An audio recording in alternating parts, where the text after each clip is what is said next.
Nah, ketika misalkan mereka mengirimkan dengan berkas yang tidak ada kata-kata P3K-nya karena ini penetapan nomor induk P3K, otomatis secara nggak langsung ya mau nggak mau kita. Bismillahirrahmanirrahim. Assalamualaikum warahmatullahi wabarakatuh. Selamat bergabung di channel Proyek Adaptasi. Video kali ini akan membahas terkait progres penetapan NIP 3K pada seleksi SNP 3K tahun ke-2024.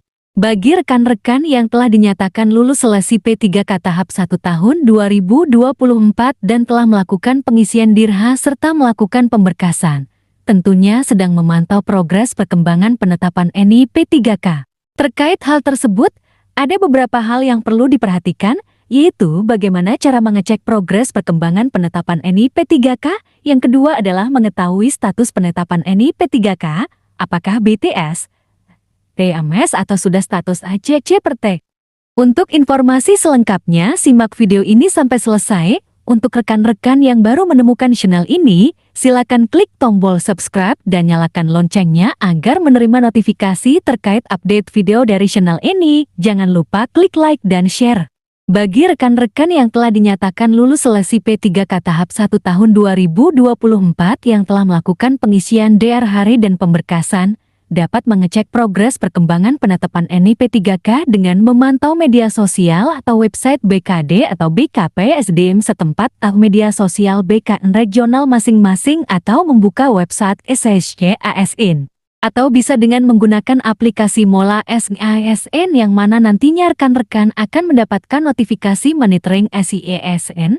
Untuk petunjuk lengkap penggunaan aplikasi Mola SIASN akan ditampilkan di akhir video ini. Selanjutnya terkait status pemberkasan penetapan NIP 3K. Ada beberapa hal yang perlu dipahami tentang keterangan status pengusulan NIP 3K. Yang pertama, yaitu keterangan BTS atau belum tuntas selesai. Penyebabnya ada dua, yaitu pengalaman kerja tidak linear dengan jabatan yang dilamar, dan bisa juga karena ketidaksesuaian data seperti nama, tempat dan garis miring atau tanggal lahir, status perkawinan, foto pelamar, data pendidikan, dan data profil pada DRH. Untuk mengatasi hal tersebut, solusinya adalah pelamar melakukan cross-check dan konsultasi ke instansi terkait mengenai data pelamar yang bermasalah. Solusi lainnya, pelamar melakukan perbaikan data lalu melaporkan hasil perbaikan ke instansi BKD, BKP SDM atau BKPP. Status yang kedua adalah TMS atau tidak memenuhi syarat. Penyebabnya bisa karena ijazah tidak linear dengan kualifikasi pendidikan yang telah ditetapkan oleh Kementerian PAN-RB. Misalnya pelamar ijazah S1 elektro melamar untuk jabatan yang memerlukan ijazah S1 ekonomi.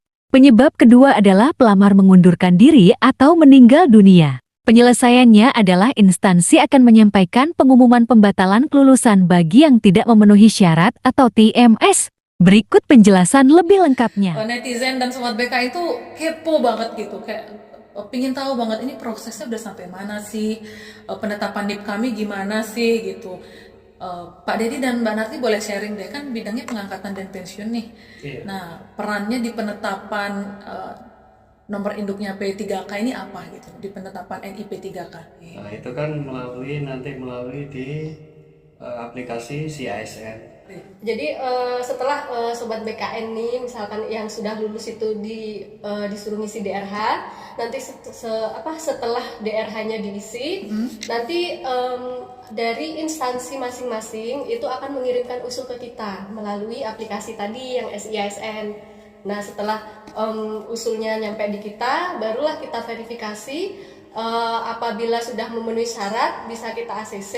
Nanti kalau misalkan ada berkas yang BTS, TMS, itu nanti kita kembalikan ke daerah juga melalui aplikasi SIASN. Oke, berarti Pak Dedi dan Mbak Narti ini posisi sebagai verifikator. Verifikator. Wah, ini langsung dari verifikatornya nih Sobat BKN yang cerita-cerita sama kita. Jadi verifikator langsung akan sharing nih bagaimana proses penetapan NIP 3K ini. Kalau yang untuk BTS itu kan biasanya bahan tidak sesuai. BTS bahan tidak sesuai. Bahan tidak sesuai, itu yang pertama untuk dipahami dulu.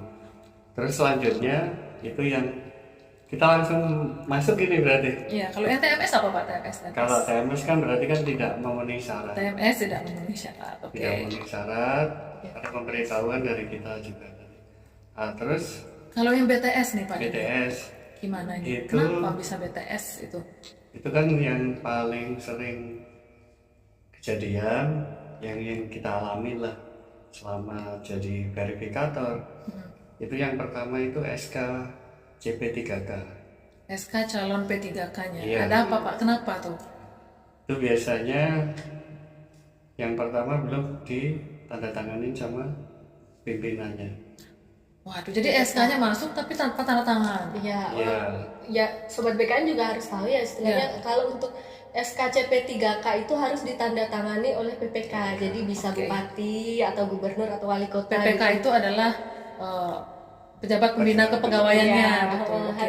harus ditandatangani oleh itu. Selain 3 itu, mungkin kalau misalkan ada apa itu namanya SK delegasinya gitu baru Oke. boleh. Misalkan tidak ada ya ada berkas ke kita, mau nggak mau kita kembalikan dulu gitu. Oke. Jadi harus diperbaiki dulu sesuai dengan aturannya. Oke. Seperti itu. Jadi itu yang pertama tadi SK CP3K. Nah, terus Pak yang kasus umumnya lagi yang menyebabkan BTS apa tuh Pak?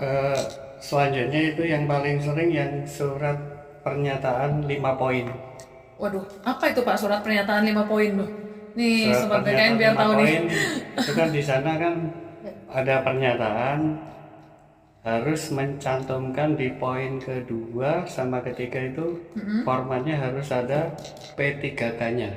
Ya, intinya ada surat yang menyatakan ada beberapa poin yang menyatakan bahwa itu P3K gitu. Ya, jadi untuk suket 5 poin itu dia ada di lampiran peraturan BKN nomor 1 tahun 2019 sebagaimana dirubah peraturan BKN nomor 20 tahun 2018. Oke. Nah, di sana itu ada pernyataan 5 pernyataan dari P3K. Ada itu 5, mungkin bisa nanti dicek di aturannya. Oke. Dan perbedaannya dengan CPNS adalah untuk untuk P3K ditambahkan kata-kata P3K di poin kedua dan ketiga gitu. Oke. Nah, ketika misalkan mereka mengirimkan dengan berkas yang tidak ada kata-kata P3K-nya karena ini penetapan nomor NIP hidup P3K, otomatis secara nggak langsung ya mau nggak mau kita kembalikan. Jadi gitu. tidak menerangkan suratnya Iya, yang harusnya diterangkan adalah soal itu. Soal itu Substansinya tidak sesuai.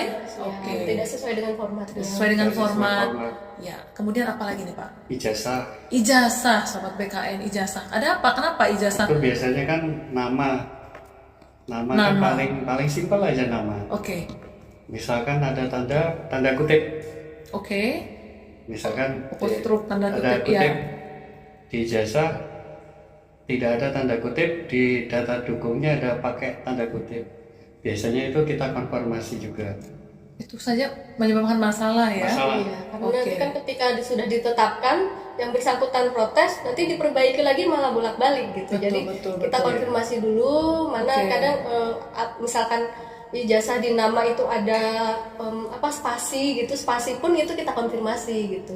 Wah, Jadi misal spasi beda pun. Spasi pun ya, ada, harus kita konfirmasi. Karena nanti kalau sudah terlanjur ditetapkan untuk dirubahnya kembali untuk nama dan tanggal lahir terutama yang unsur pembuat NIP itu agak Betul. ribet gitu. Jadi harus kita Daripada 2 konfirmasi. kali kerja ya. Jadi Iya. mereka datang diterima udah dengan data yang clear gitu. Data Iya, tercatat di kita sekali. juga sudah bersih. Iya, kayak gitu. Terus tanggal lahir. Wah, ada Nah, tanggal ini- lahir. tadi. Ini masih di item ijazah. Iya, Oke. item di ijazah. Ada apa Pak? Tanggal lahir Tanggal lahir beda-beda. biasanya teman-teman kan yang untuk sobat BKN perlu diperhatikan itu mengenai tanggal lahir.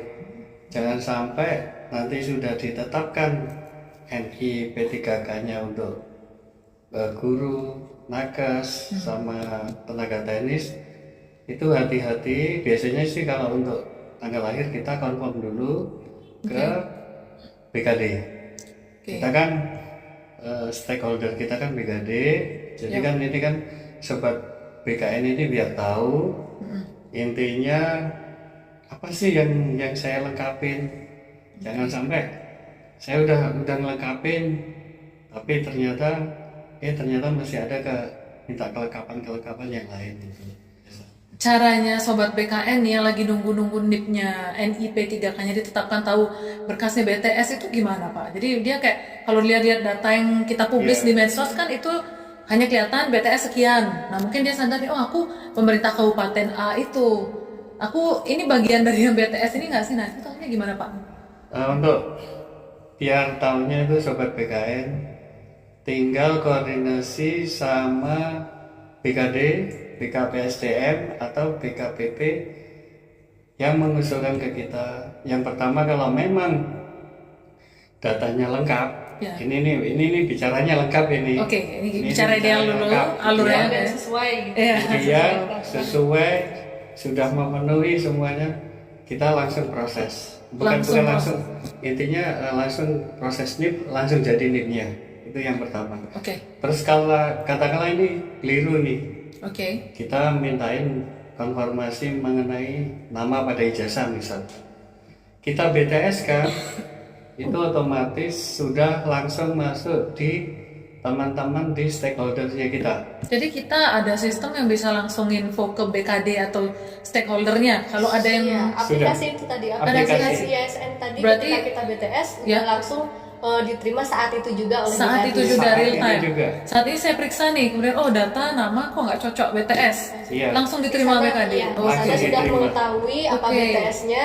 Nanti untuk apa itu namanya, untuk tindak lanjut selanjutnya BKD yang akan menghubungi yang bersangkutan. Misalkan Oke. misalkan itu BTS-nya kaitannya dengan yang bersangkutan. Karena kan ada misalkan dengan SKCP 3K, otomatis BKD ya BKD sendiri yang urus gitu. Kalau misalkan BTS-nya misalkan tadi ada ijazah, pokoknya dokumen-dokumen yang ada di yang bersangkutan masing-masing itu, maka nanti BKD yang akan menghubungi. Gitu. Pada intinya Sobat BKN, nggak usah takut, nggak usah khawatir. Ya. Itu yang pertama. Sepanjang memenuhi syarat yang dipersyaratkan, itu nanti kita proses, intinya akan indah pada waktunya. Asal datanya benar, Asal datanya masuk benar, pengajuan kita lengkap, pasti Dan sesuai keluar persyaratan pasti kita Pasti. diproses. Dan ACC nomor induk P3. Kalaupun nanti misalkan di kita itu ada yang tidak sesuai, kan nanti juga kita BTS kan kita ini konfirmasi juga. Konfirmasi. Nanti apabila nanti yang paling krusial nih TMS kan Oke. kaitannya dengan kualifikasi pendidikan misalkan Misal, yang paling ya. krusial itu untuk guru ya. Kalau Ya. guru itu kan harus S1. Nah, yang Nah. bersangkutan itu mengirimkan berkasnya misalkan D2 gitu kan, bukan S1 itu juga tidak langsung kita TMS kan, kita BTS kan dulu, kita konfirmasi apakah yang bersangkutan punya nggak Itu ijazah takutnya kan S1. melampirkannya mungkin Takutnya gimana, mungkin dia ya. salah melampirkan atau gimana gitu.